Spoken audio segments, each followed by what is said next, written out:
Oh jee.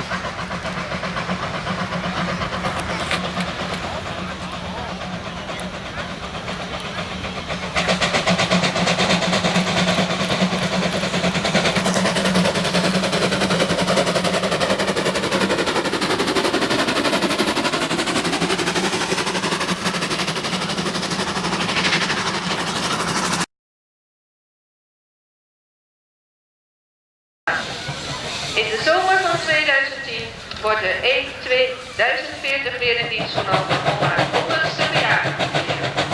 Ja, klap.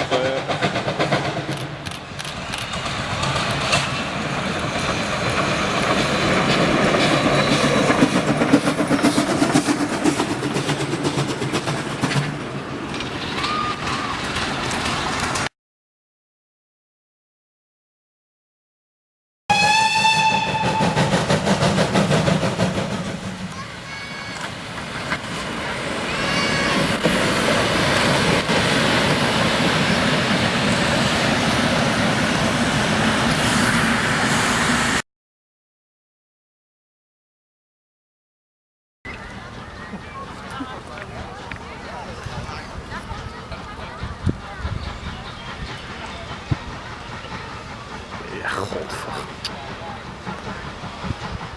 Dat is echt net te veel, joh.